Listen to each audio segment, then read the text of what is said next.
aplikatif. Nah, bagaimana ada di kampung kalian nada-nada orang anak-anak muda sudah mulai tumbuh, kelihatan sudah. Oh, kamu nggak boleh tinggal diam karena itu indikasinya bahaya satu kampung bahaya. Kamu datang Pak RT, ajak mamamu atau bapakmu laporan Pak RT begini. Pak RT nanti ngomong lain, datangi bersama-sama dalam sebuah perkuatan yang besar rumah orang tua. Mau marah siapa kalau melibatkan semua? Nah, itu aplikatif dengan menggunakan nama ma'ruf nahi munkar. Nah, jadi pemakalah ini di sini nih pemakalah ini, tapi dia jangan kasih contohnya jangan ini tadi ya, contohnya jangan ini. Seperti azab kubur itu bukan di sini. Azab kubur itu di sini. Paham nggak? Karena nanti sekarang kamu gali kuburan. Ada yang lagi disiksa?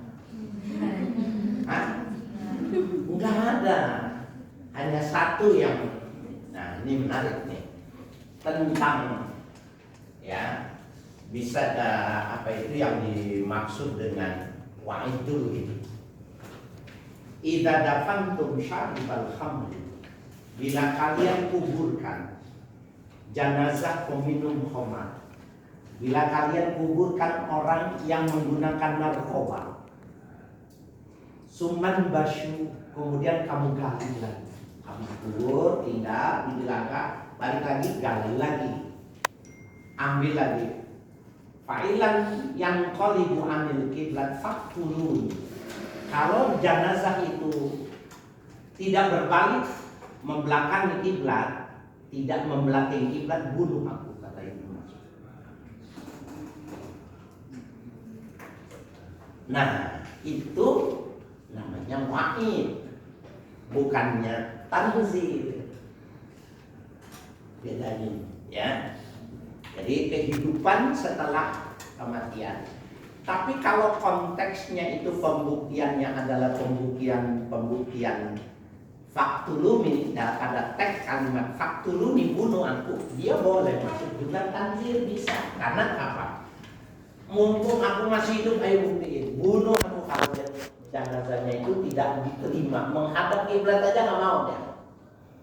Kiblat nggak mau dihadapin sama dia, diputar gitu. Nah, paham ya? Pemakalah ini harus seperti itu. Seperti kan lihat FPI umpamanya gitu ya. Action. Jadi dia nih aplikatif itu action. Langsung.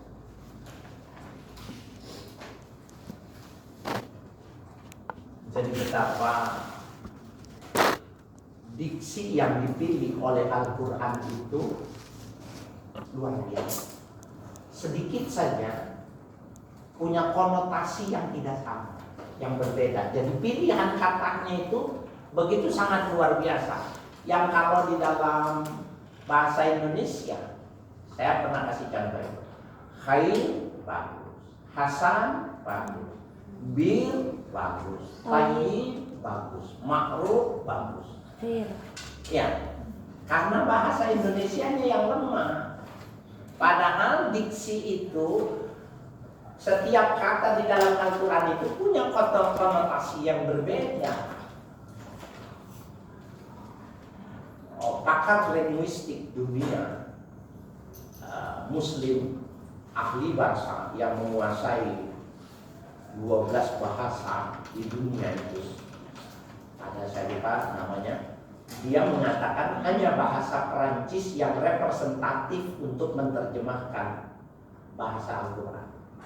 Perancis kan. Bahasa Inggris kan sudah tua, enggak mampu memiliki kosakata sebanyak bahasa Arab. Itu kenapa dipilihnya Arab. Kenapa sastra adanya di Arab.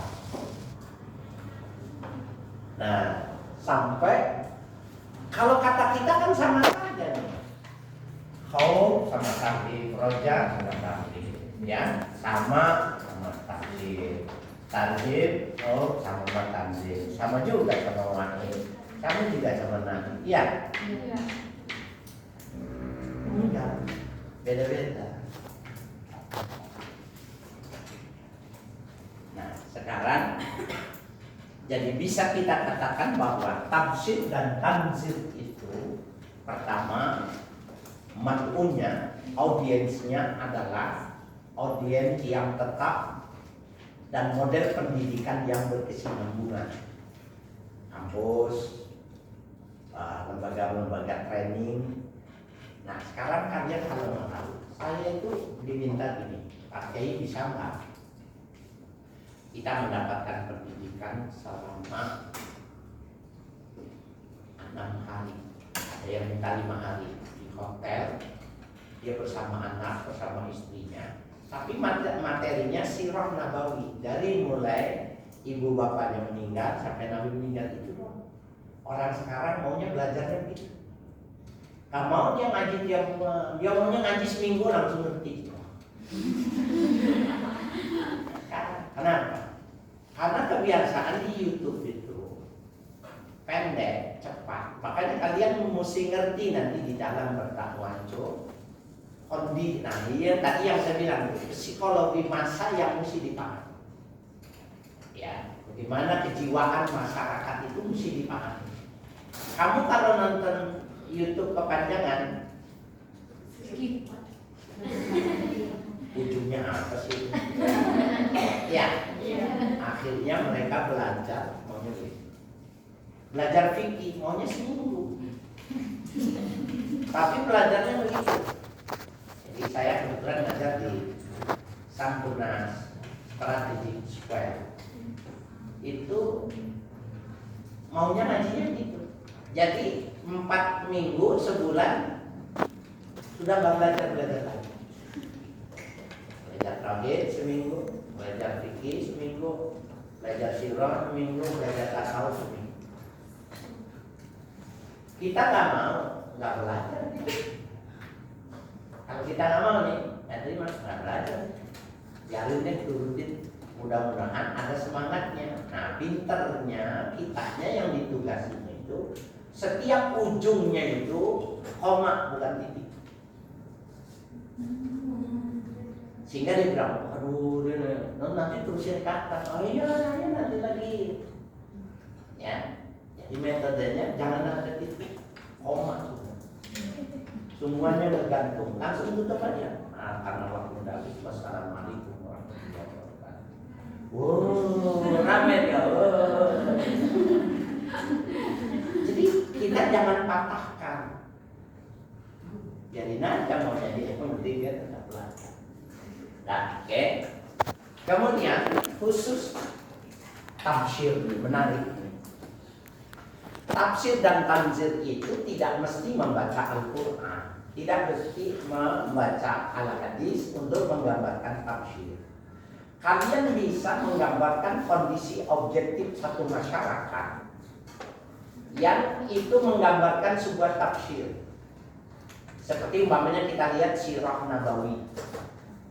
Kalian pernah dengar nggak bagaimana Rasul Sallallahu Alaihi Wasallam pada akhir hayatnya? Itu menarik. Ini ngomong berapa menit tadi? Setengah jam. Hah? Iya. Oke, cukup. 18 hari Nabi itu sakit. Nabi lahir hari apa? Senin. Tanggal 12 Ramadan. wafat hari apa? Senin. Tanggal 12 Rabiul Awal. Sama. 18 hari sebelum meninggal, Rasul itu sakit. Sakitnya itu sudah itu mungkin kalau sekarang itu migrain, kepala panas, sakit, 18 hari. Tapi masih tetap sholat berjamaah dan mengimani. Oh ya, saya tanya dulu nih. Ini tafsirnya kamu mau pilih nih, mau yang jenaka atau mau yang melankolin? Jenaka. Ini materinya satu, tapi kamu bisa ubah. Dua-duanya. Nah, saya coba yang melankolin dulu. Nanti baru yang jenaka bisa diubah. Materinya sama. Ya, gini. Ketika Nabi sakit, ya 18 hari, tapi tetap ke masjid. Padahal kepalanya panas. Malam Senin, jadi besok pagi meninggal. Malam Senin, malam terakhir itu, ya, syadidul marad, sakitnya tambah kuat. Yang menurut manusia biasa, sakratul maut itu sudah tidak bisa bicara dan tidak bisa, otaknya sudah mati. Tapi Nabi tidak, hanya lemah. Masuk waktu subuh, hari Senin pagi subuh, Bilal azan. Setelah azan, sholat sunnah, maka orang datang dan Nabi masuk ke dalam. Tapi Nabi tidak keluar dari kamar. Gak ada yang jadi sholat, hanya nunggu zikir tadi, gak keluar juga. Sementara matahari mau keluar. Sehingga sepakat Bilal, datang Bilal tetap. Assalamualaikum ya Rasulullah. Putrinya Sayyidah Fatimah yang mendengar, man alal bab, siapa di pintu? Ana bilang, Ana Rasulullah masyghulun bi nafsi. Rasul sedang sibuk dengan dirinya sendiri. Nah ini tidak lazim digunakan itu. Sehingga para mu'arrikin mengatakan, bila lam yafham min kalamnya, bila nggak paham perkataannya Fatimah, balik lagi, nggak paham apa yang dimaksud masyghulun bi nafsi. Ketika sudah mau habis subuhnya, belum sholat subuh, suruh ketok lagi, Assalamualaikum ya Rasulullah. Nah kita dengar, bilang sama Fatimah, suruh masuk Bilal. Bilal, ana masyghulun bi nafsi. Barulah Bilal mengerti bahwa Nabi dalam keadaan sakit keras. Nangis Bilal. Kemudian Rasul bilang, ya Bilal, mur Abu Bakrin ayusan ya bin nas. Kamu suruh Abu Bakar untuk mengimam. Baik Rasul. Wa wada'a yadayhi ala ra'si. Bilal keluarnya itu. Lima taliduni ummi. Lima taliduni ummi. Dulu kenapa aku dilahirkan ibu? Kenapa aku dilahirkan? Lebih baik aku tidak lahir ya Allah. Enggak sanggup melihat Rasulullah sakrat. Masuk ke masjid, bilang sama Bilal. Bilang kepada Abu Bakar. Abu Bakar datang ke mihrabnya Rasulullah, tempat berdirinya Rasulullah. Gumrah, pingsan. Fadajjal muslimun yaqul, gemuruh, nangis orang semua. Gak ada yang bisa sholat. Subuhnya udah mau keluar. Karena menangis yang keras banyak itu, gak siap ditinggal Nabi, gak mau berpisah dengan Nabi. Rasul dengar, ya Fatimah madaji. Fatimah itu gemuruh apa di masjid? Dan muslimunan fakihah ya Rasulullah. Mereka menangis, mereka menjerit itu karena ketiadaan engkau ya Rasul. Subhanallah. Panggil Ali bin Abi Thalib, panggil Fadl ibnu Abbas. Dua orang itu datang ke kamar Nabi, maka Ali memegang tangan pundak yang kanan, Fadl ibnu Abbas yang kiri, sambil sakratul maut dibawa ke mihrabnya untuk mengimami sholat subuh. Hari Senin, hari kematian. Sholatnya singkat sekali karena memang subuhnya mau habis. Setelah selesai, dipeluk satu persatu. Ini mufali kutunya. Ini mufali kutunya. Aku mau meninggalkan dunia. Minta maaf. Kemudian dibawa ke kamar. Israel datang dalam wajah yang ganteng, mengucapkan salam. Fatimah tidak ngerti. Dia bilang hari ini nggak menerima tamu. Beliau sedang sakit. Bilang aku yang datang. Suaranya itu yang menyebabkan Fatimah itu takut. Maka disuruh masuk juga. Ya Fatimah, anta tadri, kau kenal nggak ya? Tidak. Fa'innahu hadimul ladzat, dialah yang memutus kenikmatan. Mengapa takutlah bahwa inilah yang disebut Israel. Israel mendekati nanti. Aina Jibril, mana Jibril? Taraktu fit samaitunya ya Rasulullah. Panggil Jibril. Nah ini konsepnya ya. Ya Jibril, basyirni. Jibril kasih kabar gembira dulu baru kota. Absyiru ya Rasulullah, annal abwab as-sama'i qad futihat. Ya Rasulullah, kabar gembira untuk kau. Sekarang ini langit pintunya sudah dibuka semua. Wa tazayyana al-hurul 'ain. Bidadari sudah berdandan semua ya Rasulullah. Yang taziru li ruhi, menanti kelahiran kedatangan ruh engkau ya Rasulullah. Wa annal jannata la yadkhuluha illa anta tadkhul. Surga tidak boleh dimasuki siapapun sebelum kau masuk ya Rasulullah. Rasulullah, alhamdulillah. Walakin kaifa ummati ya Rasulullah. Iya Jibril, dia enggak pikirkan. Bagaimana umat? Absyiru ya Rasulullah, kabar gembira kepada engkau. Umat-umat terdahulu, nabi-nabi terdahulu tidak akan boleh masuk sebelum umatmu yang pendek umurnya, sedikit ibadahnya mereka masuk. Maka Rasulullah mau ya. Dan sebelum meninggal dia mengatakan, alaikum bisolat, a'ini bisolat. Jangan tinggal sholat. Tolong aku untuk keselamatan kamu dengan sholatmu. Jangan tinggal sholat. Wa ma malaikat aimanukum, tanggung jawab dengan sholat. La ilaha illallah. Wafat. Itu melankolin. Kamu nangis.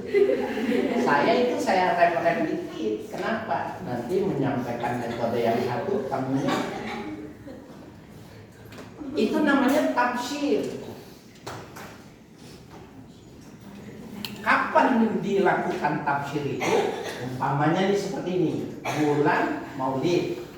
Kamu diminta ustazah, tolong kita mau meletakkan batu bersama. Pertama tolong cari dana, mudah-mudahan bisa kamu sampaikan cerita ini yang bagus dari awal. Ini kalau lagu ini udah ref, instrumennya ada loh.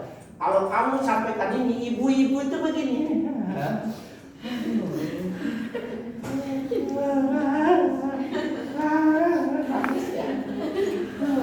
Bawa.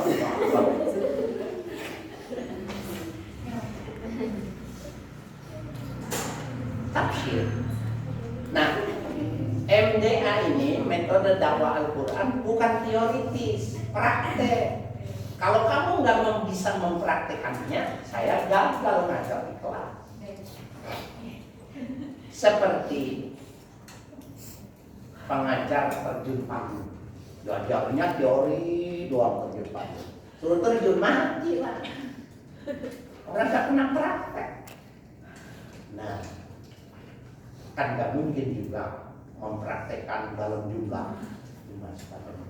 Semestinya ya ujiannya itu secara mahal ya, jadi nanti UASnya praktek. Saya bilang coba yang tanzil,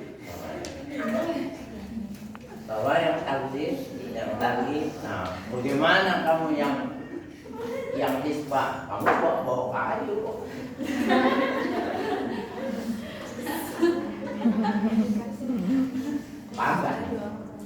Paham gak? Jadi tafsir itu pintar-pintar kita. Jadi kalau dakwah itu pertama vision, tampilan kamu dulu. Kamu si cantik, si dandan, bajunya modi, Ya, walaupun tidak mahal. Nah, kemudian retorika.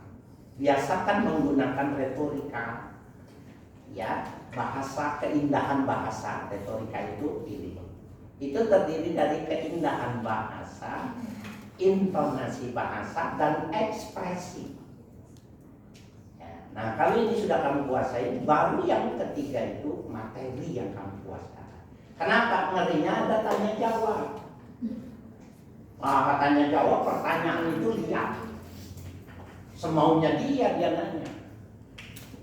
Nah, kalau kamu belum menguasai, jangan ada dialog. Semuanya monolog saja. Ceramah. Mohon maaf, saya ada undangan lagi ya. Karena tidak siap tanya jawab. Tapi kalau kamu sudah siap, tanya, nanti ada dialognya. Ada, berarti 45 menit ceramah, 15 menit tanya jawab. Kalau belum siap, udah pamitan aja. Mohon maaf, saya udah terlambat nih. Lambat di rumah emak. Dan mamanya. Jadi kamu begitu pun jangan bohong. Ya. Kelihatan sederhana ya, mohon maaf ya, saya ada hubungan, saya berbagi ini. Emang kita janjian dulu mama, mantar pulang ini ya. Jadi udah mohon maaf, saya pergi dulu, saya ada janji, bohong kan? Jadi kita jangan rusak jiwa kita dengan mengatakan yang bohong. Saya nih lagi di sini, ada orang telepon gitu, tapi saya cenderung lebih baik saya tidak bertemu. Banyak catatannya, saya pikir sudah cukup lah lalu. Saya bilang, aduh mohon maaf, saya di luar kota, belum di Jakarta. Saya salah? Salah nggak? Enggak lah, orang ini Banten. Paham? Jadi kita jangan rusak jiwa kita, tapi orang itu terpuaskan. Ini bukan ngajarin bohong, bukan. Kamu bilang, oh Pak Aris kalau ngajarin bohongnya bagus. Jangan. Enggak, saya nggak ngajarin bohong. Yang saya ajarkan jangan merusak hati.